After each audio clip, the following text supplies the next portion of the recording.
이재명 대통령이 지금 국무위원들 14명 정도 됩니까? 전원 사표 받지 않되 1명, 박성재 법무장관만은 사표 받겠다. 이건 어떤 이유로 받아들이십니까? 일단 그 내각 인선 절차를 위해서도 그렇고 이 국정의 원활한 인수 인계를 위해서도 그렇고 윤석열 정부 때 국무위원과 이 일정 기간 동안은 동거할 수밖에 없습니다. 아마 그거 다 알고 있을 거고요. 이주호 부총리 같은 경우에도 이제 그걸 알지만 정권이 바뀌었기 때문에 의례적으로 사직 의사를 표한 것 같은데 당연히 당분간 내각 그 지명을 하고 인사청문회 진행이 될 때까지는 같이 대통령의 지시를 받아서 직무를 수행할 것으로 보이는데 박성재 법무부 장관 같은 경우에는 이 검찰과 관련된 여러 가지 문제가 있고 또 이 비상계엄 내란과 관련해서 제기된 여러 문제가 있기 때문에 계속 직무를 수행할 수 없는 상황인 거죠. 그건 명백하기 때문에 사직서를 수리하지 않을 수 없었던 것 같고요. 지금 당장의 민생 경제 현안을 보면 내각 인선 절차가 적어도 몇 달, 빨라야 한 2달 이상, 2달은 걸릴 텐데, 그걸 기다려서 차관 체제로 하기에는 좀 한계가 분명합니다. 이제 그런 문제를 해결하기 위해서는 일단 윤석열 정부 임명 국무위원회가 직무를 곧바로 수행을 할 수 있도록 하는 조치가 필요한 것 같고요. 저는 지금 이 대통령실이 이 직무를 할 수 없는 상태를 만든 것이 매우 심각한 문제라고 보는데요. 의도적이었다고 봅니다. 누가 될지 예상은 할 수 있었지만 최종 투표 결과가 나올 때까지는 모르는 일이고 그러면 최소한 일반직 공무원들 같은 경우에는 직무 유지를 하고 있어야 되는 거 아니겠습니까? 직무 인수 인계도 있고 그런데 의도적으로 업무를 다 배제시킨 겁니다. 그 누가 했겠습니까? 윤석열 대통령 비서실에 있던 정진석 비서실장 등 전 그 정무직 인사들이 취한 조치로 보여지는데 김문수 후보 같은 경우에도 용산 대통령실에 직무를 하겠다고 입장을 밝힌 바 있습니다. 그러니까 누가 될지 미리 예상하고 이재명 후보가 대통령이 될 가능성이 매우 높기 때문에 의도적으로 직무를 불능 상태를 만들기 위해서 한 조치라고 볼 수밖에 없고요. 두 번째로는 이 윤석열 전 정부의 비상계엄 내란에 관련된 여러 가지 증거들이 남아있을 가능성이 있기 때문에 증거 인멸에 대한 이 문제일 가능성도 있습니다. 어떤 상황이든 간에 이것은 단순하게 업무에 차질이 빚어진 정도의 문제가 아니라 국정을 사실상 마비시키려는 의도된 행위로 보여지기 때문에 관련된 진위 조사, 그에 대한 책임을 묻는 절차도 분명히 있어야 될 것 같습니다. 알겠습니다. 오늘 이재명 정부 출범 첫날입니다. 지금 시진핑 중국 주석도 축전을 보냈다는 소식 저희가 속보 자막으로 보여드리고 있습니다.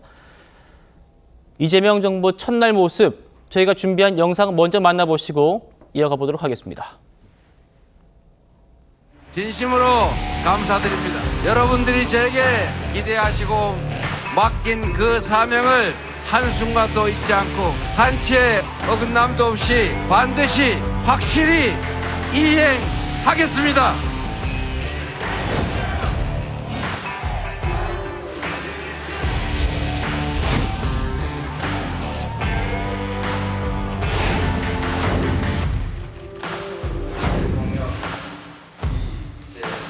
민생 회복과 경제 살리기부터 시작하겠습니다. 이재명 정부는 정의로운 통합정부, 유연한 실용정부가 될 것입니다.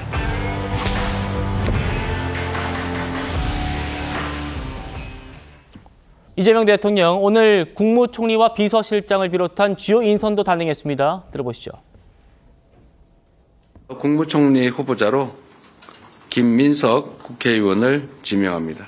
김민석 의원은 국정 전반에 대한 통찰력이 매우 깊은 분입니다. 내각과 국회, 국민 사이를 잇는 조정자로서 새 정부의 통합 시대를 여는 출발점이 되리라 믿습니다. 대통령 비서실장에 강훈식 국회의원을 임명합니다. 강훈식 실장은 7090 세대의 첫 비서실장으로 대통령실을 젊고 역동적인 공간으로 바꿀 책임자로 판단했습니다. 빠른 이해력으로 국민과 대화하는 브릿지형 인물로 국정 운영 조정자로서의 역할을 잘 수행할 것으로 기대합니다.